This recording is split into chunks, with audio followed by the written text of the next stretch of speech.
All right, Danny, where'd you stand with this one? Were you thinking it was the right time to let Jesse Marsch go?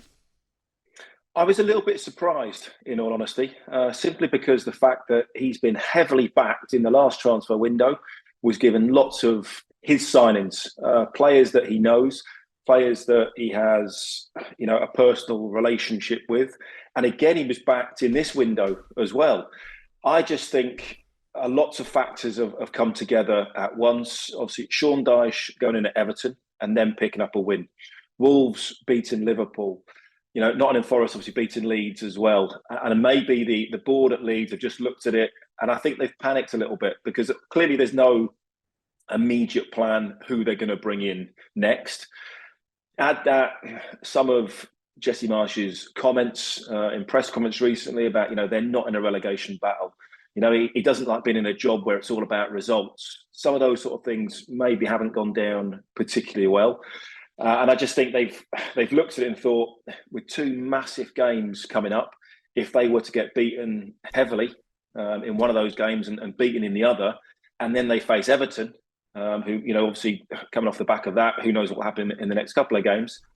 But suddenly Leeds could find themselves in the bottom three and struggling a little bit. And I just think the owners and the board of it's not outright panic, but I think they've jumped maybe a little bit earlier than they thought they were ever going to. Danny, you make the point there, and I totally agree with it. Now, we've got a good half a dozen Leeds supporters on who, and effectively, they're saying that they weren't really surprised about it, and they're thinking about the next man. Clearly, they want to come in and charge. But I wouldn't say they're not been flippant about it, but I don't think any of them are really contemplating relegation at this moment in time. Whereas I would be really concerned because of what you've mentioned. Wolves picking up points, Leicester good win at the weekend, Nottingham Forest heading in the right direction. There's only kind of Bournemouth and Southampton that are struggling a little bit. Everton win at the weekend. Are they in trouble? Of course they are. They're out of the relegation zone on goal difference at the moment. Okay, they have a game in hand, but that's against Manchester United tomorrow night. So you've got to go and pick something up there, which the sort of form that Manchester United in is going to be very, very difficult. They've then got Manchester United again at the weekend. Not easy. So that's going to be tough. Of course, they're in a relegation battle. Even Nottingham Forest would still probably say they're still in a relegation battle. So that's a little bit naive. I think also what you have to add, and I talked about signings. When you look at the situation that, Everton obviously in a very, very sort of similar situation, just sacked their manager. But at the end of last season, they were very, very close to each other. Obviously, both survived last couple of games of the season. Obviously, Leeds on the final day. Everton got rid of their best player in Richarlison. They got rid of their goal scorer. Didn't really bring in too many signings in that space of time. Brought nobody in during the transfer window in January. Leeds went big in the summer and backed Jesse Marsch. They've gone big again in this transfer window. And you haven't really seen improvement in that team in terms of results. You can keep saying you're playing well. You can keep saying there's progress. You can keep saying, I understand the process. But we all know, Alan, and you've been a manager, it's about results. And once you start losing, somehow you've got to change that. And obviously the board have looked at it and they just feel that if they continue in this way, within 4 or 5 games, they could be into the relegation zone.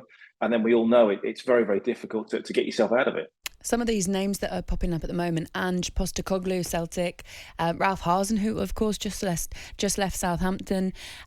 Also, Carlos Corberán is quite. That's like one of the names that keeps getting brought up quite near to the top. Bielsa's former assistant. What do you think, Danny?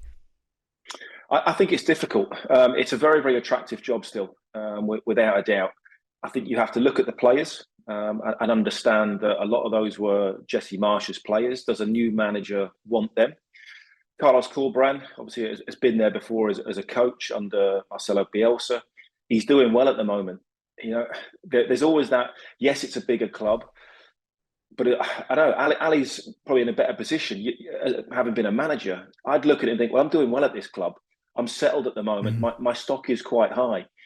If I change club and it doesn't work and you get relegated, West Brom get promoted, is that the right decision? Postecoglou is doing well at the moment. I'm sure he wants to go and win the Premiership, in Scotland. Pochettino, no disrespect, but he's not going to go into Leeds right now. I'm sure he's got much better offers than that, than going into a relegation battle.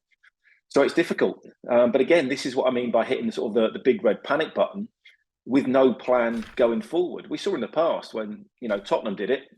I think Mourinho was appointed within 15 minutes, of a sacking. But at least they had a plan. At least they knew what they were going to do, and they'd interviewed managers, obviously, previously to do that. And this is why, after backing the manager and bringing in signings late on in the window, to sack your manager a couple of days later does smell a little bit of panic.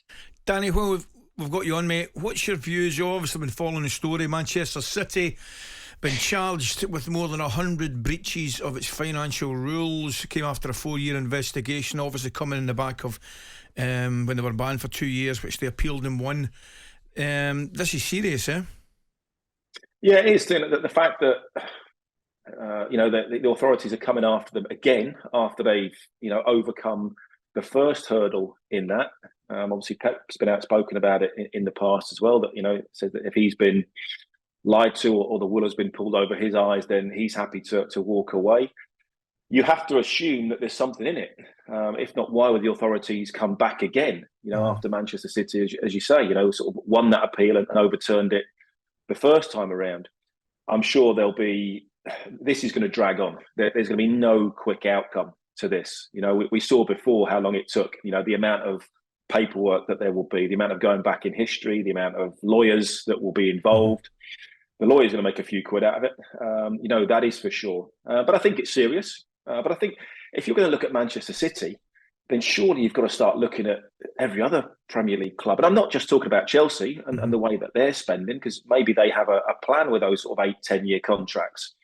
But then you start to look at even teams like Nottingham Forest, who the sheer amount of signings that they've brought in and the money that they've spent, I don't know. And this is the problem. So, yeah, I'm sure there are lots of grey areas, a worrying time, but I'd be very, very surprised if it got to the point where it was so serious that they were kicked out of the league. Really? See, that's interesting, because I was listening to Martin Ziegler yesterday and he was saying this is unprecedented, and if it is across 14 years and it's taken them 4 years to get everything together, I don't know, I'd worry a little bit more for them, I think, Danny. Isn't there a moratorium though on how far you can go back? Wasn't that the issue? Wasn't that the issue last time that they got around it? And said, it was the last time, but it's not the case this one, Danny, I don't think. So therefore, how far are we going to go back? 14 years. Well, but then their argument would be, Laura, that let's go back and look at other clubs and let's look at what Chelsea did when Abramovich first came in. But it's a bit of whataboutery, isn't it? I think you've got to focus on one at a time. Of course, but this. I think if you start picking on one and you're going back that far, this could become a house of cards, because I'm pretty sure that everybody has been up to the line and been in and around those grey areas with financial fair play. We've seen other clubs getting in trouble for doing it in the past as well. I'm pretty sure Manchester City will bring that up at every opportunity. And they got punished, Danny. Well, again, some got punished, some didn't. Some were punished more harshly than others. Nobody was thrown out of the league.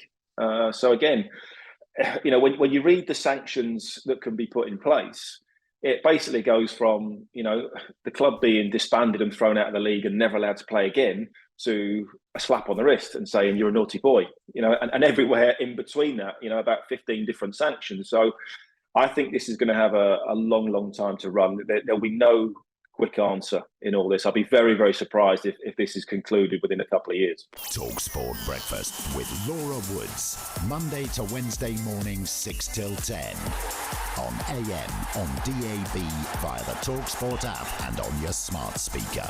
talkSPORT.